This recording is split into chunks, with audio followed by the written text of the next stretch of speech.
Aime le média, les experts. Bienvenue sur Aime le Média, c'est mardi et aujourd'hui nous allons parler droit sur Aime le Média. Le droit n'a plus de secret pour vous, chaque mardi en les experts avec Michele Baronnet qui est avec nous et qui répond à nos questions chaque mardi. Bonsoir Michele. Bonsoir. Le chômage est un droit, mais il implique aussi des obligations. Ne pas les respecter peut entraîner des sanctions sous forme de suspension des indemnités. Quelles sont les erreurs à éviter et surtout, quel recours existe-t-il dans les sanctions, en cas de sanctions? Tout d'abord, pour bien comprendre et bien poser le sujet, quelles sont les principales obligations à respecter pour toucher le chômage? Alors tout d'abord, déjà lorsque vous savez que vous allez perdre votre emploi pour une raison ou une autre, soit parce que vous avez démissionné, vous avez reçu une lettre de licenciement, ou alors parce que votre contrat à durée déterminée arrive à échéance, déjà à ce stade, il y a des obligations à respecter. Anticiper. Il faut anticiper, il faut déjà commencer ses recherches, soit dès que le délai de congé commence, soit quelques mois avant la fin du contrat à durée déterminée. Commencez déjà vos recherches, faites déjà des recherches suffisantes. On parle ici de diminution du dommage, c'est-à-dire diminuer le risque qu'on aille finir au chômage, en fait plutôt augmenter le risque qu'on retrouve directement un emploi après que ce contrat soit terminé. Quelles fautes peuvent mener à une suspension des indemnités ? Alors, faut savoir que lorsque vous êtes au chômage, vous pourriez avoir des sanctions si vous ne respectez pas certaines règles ou bien si vous vous êtes retrouvé au chômage par votre faute. Ces sanctions peuvent varier de 1 à 60 jours d'indemnité suspendue. Faut savoir que 60 jours, ce n'est pas 2 mois d'indemnité, mais on compte en jours ouvrables. Donc 60 jours ouvrables, ça peut faire jusqu'à pratiquement 3 mois de suspension pour les violations graves des règles du chômage. Ça, c'est pour les cas très graves, effectivement, on peut arriver à 60 jours.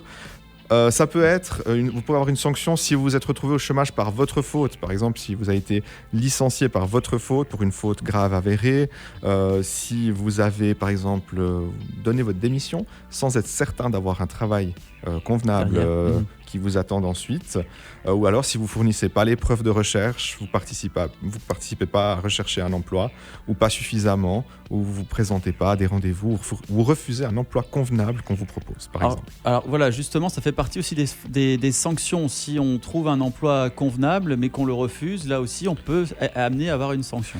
Oui, il peut y avoir une sanction en fonction du contexte, évidemment. Il va falloir aussi, vous pourriez vous défendre, vous opposer à cette décision et démontrer en quoi il était convenable, en quoi cet emploi n'était pas convenable. Il existe des critères pour définir ce qu'est un emploi convenable. Il faut que l'employeur qui engage, bien sûr, respecte les CCT, le droit, les usages locaux.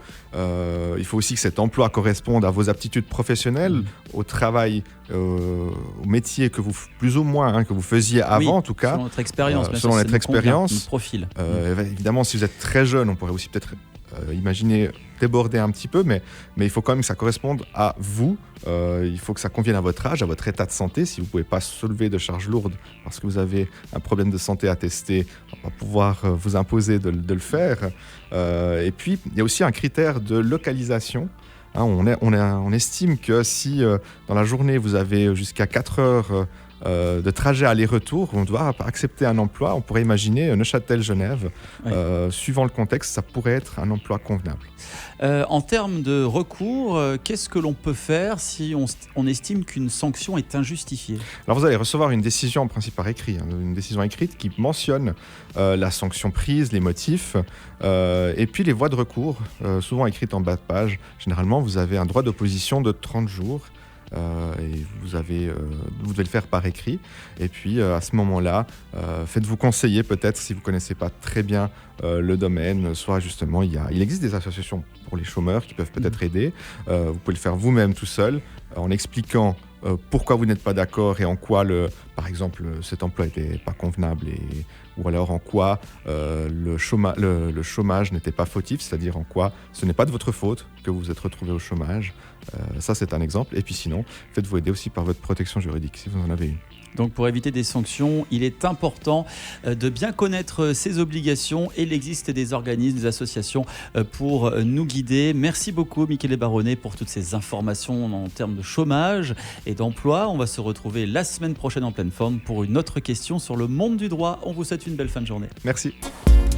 Aime le média où tu veux.